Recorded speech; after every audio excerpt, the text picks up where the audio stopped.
Hello, here I am again.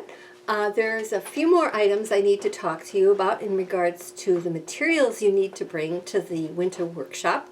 And you will have them all listed on one PDF. But one thing I wanted to talk to you about in detail is what we're going to be painting, because I am not going to have us paint from life.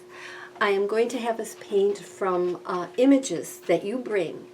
But I want you to bring not just one image, but 5 different images. And I would like them to be printed out on 8.5 by 11 sheets of paper for a couple of reasons. Because when we use our tracing paper, it'll be easier to work with.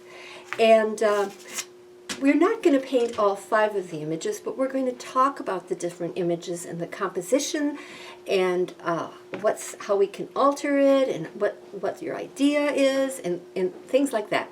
And so we need to have more than one image and kind of be open. You don't have to be committed to any one of them.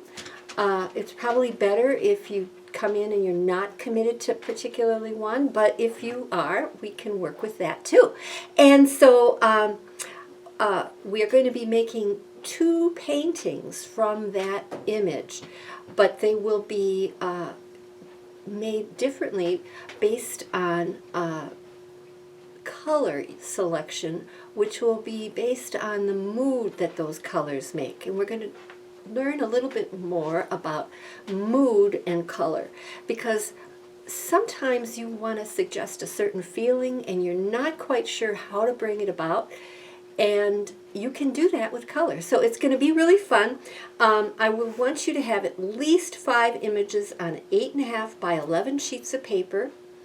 You can print them out. They don't have to be perfect or anything like that. Actually, I don't want a perfect one because I don't want you to feel like you have to be a slave to it, because we're going to maybe change them a little, move things around to see if we can improve the composition. Basically, that's what I was going to talk to you about, and to remember about the tracing paper, which I brought up before. And that's it. And, oh, I want you to subscribe. And if you have any questions or comments, leave them in the below, or you can email me. So, and you'll see a PDF with a listing of all the materials. And looking forward to seeing you.